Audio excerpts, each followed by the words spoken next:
Hi, this is Daniel Grove with UCTV, and today in the studio we have Philip, also known as Thuggizzle. It's a pleasure to have you. Hey, it's a pleasure to be here. Thank you, brother. We're going to be talking about his nonprofit, his music, and all the awesome stuff that they do for kids in the community right here in Universal City and surrounding areas. So first, let's just jump right in. Tell us about the nonprofit. What all do you do? So Thuggizzle Cares, we're a 501c3 tax exempt. I started Thuggizzle Cares in 2012 after learning about my my late aunt Jeanette Hodge, who battled breast cancer. She passed away a few years ago, but it inspired me to channel things that were kind of swept under the rug. And I knew that as a hip hop artist, this was something that we normally don't do. So me having the attention, I knew that, hey man, if I, represent something like breast cancer awareness, it would get a lot of attention. Awesome. Now, the name, where's the name come from? And explain that to me. So growing up in the shelters and group homes, we are psychologically evaluated every 6 months, okay? And in that psychological evaluation, they would always do it after, we were being told we weren't going to go back home. So emotionally, when I was doing these psychological evaluations, I would feel like I was making things hard for them. So I would say things that would make them feel like, okay, he must have a problem, and I really didn't. I was just angry. So they would tell me, well, he's not going to be nothing but a thug, So I took that name and I said, you know what? I'm going to show something different, So I took the name and adapted it. And here we are today. And I can honestly say, everybody comes from something, but by the grace of God, in the name of Jesus, of who I believe, he's able to change anything. And that's what he's done. So environment is an important influence on children, but your choices and your decision can also help you get through that. There you go. You're on top because you made hard choices despite environment, right? Yes, sir. Yeah. Yes, sir. That's awesome. So the nonprofit does a lot of stuff in community. Tell us about some of the events and things that you guys have done or will be doing. Okay, so Thuggizzle Cares, we represent over 22 different causes that range from make the grade, Thuggizzle make the grade. So what that is I was someone who struggled in grade school. And when I struggled in grade school, being that I wasn't making good grades, I didn't really feel like I had the support. So when I started Make the Grade, I said, well, we're gonna not just honor the kids that are making the grade. What we're gonna do is we're gonna honor we're gonna honor the kids who are improving their grades. So the way Thuggizzle make the grade, the way the program works is we target kids that are failing. So every kid that has an F, we go and we say, hey, you take that F to a D, we reward you. Okay. Once they get to a D, you take that D to a C, we reward you. Now, once you take that D to a C, right, now we're in the B status. And that's when we start giving them, passes to places all around San Antonio, from Six Flags, San Antonio Aquarium, Incredible Pizza. Shout out to Big Lou's Pizza. I don't know if you guys have ever heard of Big Lou's, but he hosted my first event for Thuggizzle Make the Grade. And, I took this over to him. He believed in it. We had a major outcome on the east side of town. I mean, we had over 100 kids there, and he provided this pizza to them for free. And it, believe it or not, it meant so much. It was the starting of that program. Another program that we have is autism awareness. And, starting in the Black community, a lot of people don't, understand the behavior of autism. We used to pass it on as just your kid is bad. So that was another thing that I saw in our community that we needed to bring awareness to. So I got out there with Any Baby Can, who is real big here in San Antonio with autism, and I started participating in their walks and raising a bunch of money for them, showing them, hey, this means something to me. And I was able to get thousands of people to participate. That's great. So when they participate, they sign up and you're helping the organization make money. Another program that we have is called I Am Not Alone. This is for sexual abuse awareness. And this is something that is really swept under the rug, but it hurts a lot of communities, okay? And so me and my three sisters, we've been through so much. And a lot of the things that I represent are things that we went through. And for men, that's not something that's really talked about. So I'm Not Alone is responsible for getting people who have never talked about this abuse in their life to be able to open up about it. So I've had police officers, firemen. I mean, if you look at our pages, I mean, all online, we're in the Urban Dictionary for every cause that I've represented, because this is stuff that has gotten around the world. It's not just something local. It starts local, but when you're representing things that matter like this, you touch so many people. And I'll talk about I'm not alone just for a second, because a lot of people deal with sexual abuse, and they don't have an outlet to talk about it. And so when they seen a hip hop artist, a man say, "Hey, I'm not alone, and neither are you," we would get people to tell their stories. They would hold up a sign that says, "I'm not alone," hashtag Thuggizzle cares. And this movement spread so far. I mean, it's really incredible with the things that we've been able to do with that, and we still move through it. I have people that contact me all the time, mostly men, believe it or not, and they say, "Hey, this happened to me, but I'm not ready to tell my story, but I do appreciate what you're doing." But then you have people that are like, "Hey, I want to tell you my story, but I just want to leave it with you," right? So either way it goes, we've been helping people since 2012 to present with that. Um, so from autism awareness, sexual abuse awareness, make the grade. I also have Thuggizzle Reptizzles.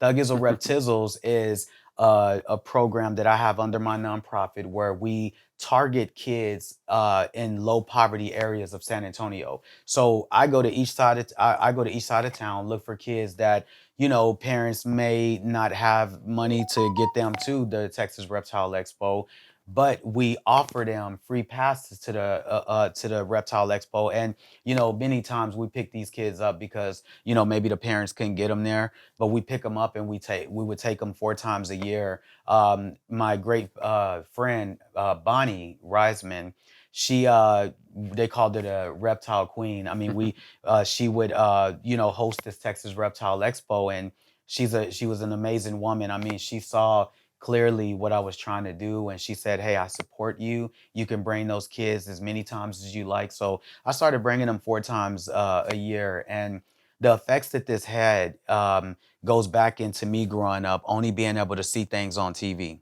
So we were able to bring this to life, and I'm just grateful for every vendor, because when I would bring these kids, we would go to each animal, and the vendors will take time out of what they were there to make money for. They would take time to educate these kids. There were vendors there that would send these kids home with tarantulas. I mean, I have videos out that, you see all of these moms like, "Oh no, you're not bringing that home." But it's just amazing, because when you're able to take people out of their environment that they come from, you help them escape becoming products of their environment. So that's what the whole Thuggizzle Reptizzles were. You go get these kids that would never see these animals in real lifetime, and you go take them to them. And so they learn about them, and it opens up their mind to want to see things more than just their environment. And that's been a big help. So many causes under Thuggizzle Cares. Those are just some of the highlights. I mean, like I said, we talked about breast cancer awareness. I did a lot of things with Susan G. Komen. We supported a lot of their walks. I mean, so many people. I would have my team Thuggizzle Cares, right? We would go out there, pink shirts, custom made, and I would encourage so many women to participate. And, me being a black man, coming from a black community, I learned that, black women were the most affected by breast cancer. So when I went out there as a black man who's a hip hop artist, I influenced so many people to get behind this. I mean, I had thousands of people online saying, "Hey, we work for Thuggizzle Cares, That's great. breast cancer awareness." So you're using your platform, which starts with your music industry, right? Yes, sir. Your music career, and you're using that platform to promote not just a cause, but a bunch of causes, which I think is excellent. Yes, sir. You mentioned the Raptizzle thing, opening kids' minds up to things they would never have ever experienced. Yes, sir. I feel like reading is one of those things, and you guys have a huge passion for literacy. So talk about that. Why is Oh, reading yeah. important, and how do y'all do that? Reading is important to me because as a child, I had a very hard time reading. And I felt that as I worked on reading, I became a great reader. I mean, I read with expression. So Thuggizzle Reads to Kids is all about teaching kids how important it is to know how to read, because as you grow up, you're going to have to learn how to listen, understand, and respond to things.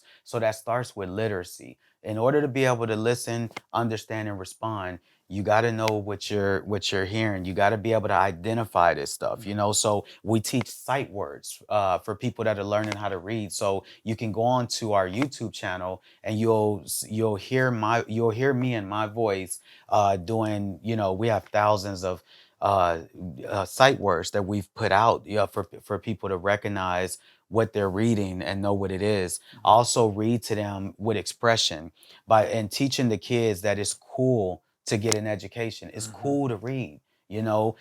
I'm someone who graduated. I went to Judson High School. I didn't Mhm. graduate from there. I graduated from Gary Job Corps. And when I went to Gary Job Corps right there in San Marcos, I mean, it changed my life. I went in there as someone who was at the verge of not going to be able to graduate on time, to going in there and, taking leadership 1 through 4, becoming a member of the SGA, Student Government Association. So I'm a Job Corps alumni student. I graduated with honors. And so think about that. You go in there, you're messed up, but then you come out of there educated. I came out as a certified nurse's assistant, working at Wow. over 10 nursing homes and the VA hospital for 3 years. I went in as a temp and got hired on full time. I've worked in every single department in the VA hospital, from the psych units, GLA, GLB, MICU, OR, prosthetics,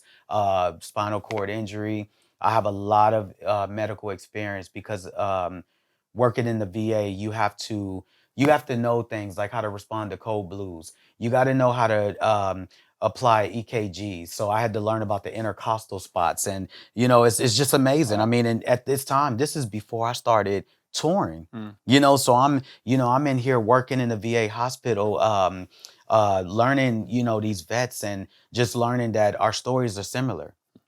And that's what got me tied in with our veterans. That's And awesome. that's another cause that we represent. Thuggizzle Mm. cares for our veterans. So you have a partner in this. You're not alone. Tell Mhm. me how you met and how y'all's passions have kind of collided. I think the first thing that got me and Terrence, shout out to my partner, Terrence Williams, my business partner. Okay, Terrence Williams is a veteran. Okay, and Thuggizzle Cares, we've always represented for the veterans. I would go around and give challenge coins and partner up with Home Depot to do great things over there at Audie Murphy. And so Terrence saw this stuff. He's been watching me for Mm. years, right? So after all of these years, Terrence come to me and he says, "Hey, man, I got this idea. I feel like God brought this to me to give to you. Mhm. And I'm not asking for nothing in return." And I was like, I never, you never really meet people that speak this language. But Mhm. I trust Terrence, because I'm like, well, he's been there for free all my life, just giving,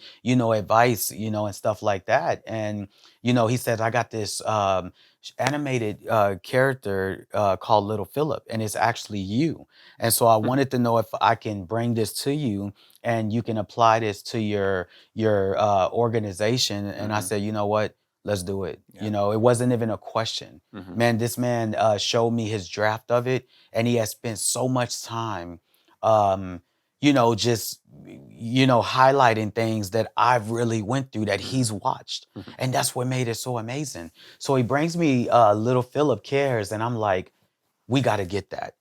And I'm just happy to announce that we have finished up 3 seasons. That's 30 episodes that are available on Thuggizzle Reads to Kids, and it's amazing. Little Philip, it shows him going through the foster care system, from incidents that had for where the police would have to pick us up, from being in an apartment Mhm. for days without food, Mhm. or maybe being picked up from Gates Elementary, where I attended, being taken to the children's shelter. I mean, he captured everything, and Wow. we talk and discuss these things, Mhm. before he creates them, because some of the stuff he had together already just from watching me throughout the years. Mhm. But Brother Terrence came and said, "Hey, man, I want you to be involved, your input too." And from there, we just been partnering together, getting out Awesome. the Little Philip series. And I'm happy to announce that we just put out 22 children albums. Wow. Yes, That's a sir. lot. That's 22 awesome. children albums. I Man, mean, I don't know how you do that. oh, I mean, A lot of work. in today's world, it's a lot of work, Mhm. but it's definitely can be done. So the name of the YouTube channel is what? Thuggizzle Reads to Kids. Okay, awesome. So Terrence brought that alive. You had already started Thuggizzle Cares, is that right? Yeah, and we already had Thuggizzle Reads the Kids, where Oh, okay. I read to the kids, teach them sight words. We have a lot of stuff going on with Thuggizzle Reads the Kids. I mean, I go to the little free libraries. I have hundreds of videos online where I'll go and I'll buy books, I'll read them, and then I put them in the little free library, and I Nice. help them keep literacy alive by being the artist that I am, a hip hop artist, going to these little free libraries after I read the books, putting the books in there, but not just putting them in there, leaving a message to the kids. You might hear different things like, hey, it's your boy Thuggizzle. I just want to let every kid know that if you're in school, stay in school, don't do drugs. I always give them messages, to help them understand how important getting an education is, and I'll put my little stickers on some of them. And just keep it going. I love the little free library. Shout out to the little free They're library. great. That was the best thing that could have ever happened to every community, Yeah. across the United States. And if you don't have a little free library near you, you can reach out to them. They're a nonprofit organization as well, and they'll get you set up to where you can place one of those boxes in front of your home. Yeah, we've got a few here in Universal City. We'll list where they are. I know one of them is in Veterans Park that we helped repaint. Oh, that's And amazing, they're man. great. So That's all amazing. about libraries, and the tiny free libraries are amazing. So it's quite an incredible story. You had a lot of people projecting negative things on you when you were younger. Yes, sir. They had assumptions. They had stereotypes. When you grow up as a ward of the state, and I'm someone who came into the system as an infant, born with drugs in my body, being taken away from my mother, being sent to the emergency children's shelter. Oh. So we go that far back. Judge Sakai, who was our state or county judge, presided over my case. So that's how we have a relationship. Wow. Because, I remember young, and I was living in a Baptist children's home, and I was like, I went to court, and he was like, well, you're not going to be able to go back home. And I said, well, I'm not going to the Baptist Children's Home. He said, okay, well, you either go there or juvenile. I said, I'll go to the Baptist Children's Home, sir. Hey, he stripped that attitude real quick, but I needed that. And I think a lot of kids need that, because everyone who comes through the system does not have a problem. It's just when you are a kid and so much pressure is put on you and there's no outlet other than you're moving around. Yeah. Nobody's actually taking the time to talk to you and help you understand what's going on. So I had to learn at a young age what a level of care is. I had to learn that level 1 and 2 is basic care. 3 and 4 are shelters and group homes. 5 and 6 are lockdown facilities. So at a young age, I was living in a foster home in Northampton with Teresa and Frankie Brown, who were my foster parents. And, when I had got removed from the home for behavior problems, I lived at Baptist Children's Home for 2 years. So I went to Anson Jones Middle School for 7th and 8th grade. And throughout this 2 years, I noticed the change in my life because I'm used to having that home setting. Yeah. Well, now you're getting into vans, you're going everywhere as a group. You may go to the movies, you want to look like you're not with them, you know what I mean? Because you're a teenager. They would come see me at the Baptist Children's Home, and I would be like, why can't I go home? And they would say, well, your level of care is too high. And I was like, well, what's the level of care? And so, man, I spoke with someone who, this lady was an angel, and she said, you know what, baby, you gotta get this together, your behavior, because you don't have a problem.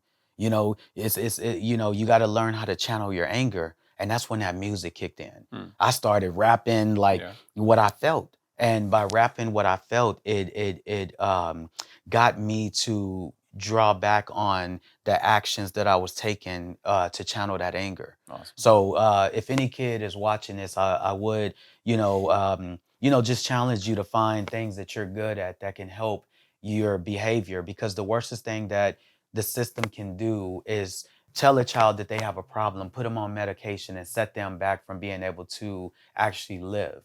Because see, there are foster homes that you can't get into if you're on medicine, so, this is all set up, to, it can be a system that can trap you as a kid if you don't understand that, and that was something that, I praise God that I was able to understand, as a teenager, because it affected my living situation. I mean, no one wants to go from, I mean, I already lived in shelters and group homes, right, for a while. But when I got into foster home, that was something that I never had.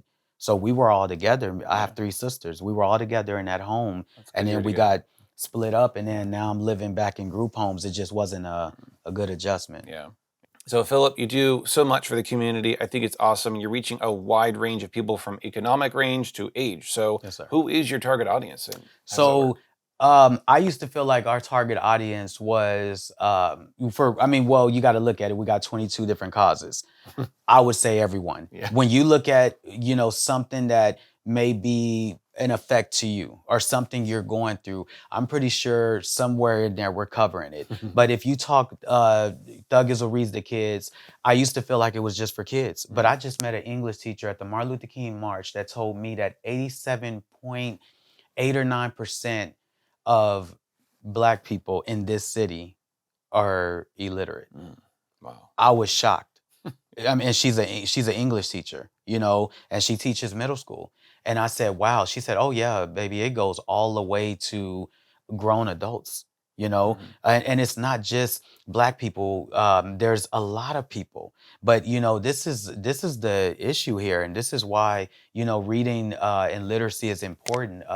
And I stress that. So I don't think that there's an age limit on it. There are people who come through our network that are grown people, and they tell me, "Hey, do you know I listen to your books on Spotify? I listen to you read on iTunes, Apple Music, Amazon." I said, "That is so amazing." I mean, if you are someone who comes to, the United States and you don't know how to read, you can be an adult, and our platform is open to you. So I would say that to answer that question, our platform is for everybody. Our target audience is everyone. You got something for everyone. I got something. We have something for everyone. That's great. All right. Well, closing it out, where can our viewers, whether they're an individual or a parent with a kid or maybe an organizational leader, where can they find your information online? How can they connect? You can go to thuggizzlecares.org, which is our nonprofit organization website. It'll list all of our causes, including Thuggizzle Reads to Kids, and you'll be able to see the things that we do. And if you guys would love to come out to any events that we have and volunteer, we are always open to volunteer. We want to target, teachers, daycares, dentist offices, anywhere that, has kids that, can use this education, okay? Awesome. Well, hopefully our viewers will go check you out, and we'll see you at a future event. Thank you so much for your time, Phil. We really appreciate it. Hey, thank you so much. Thank you, guys.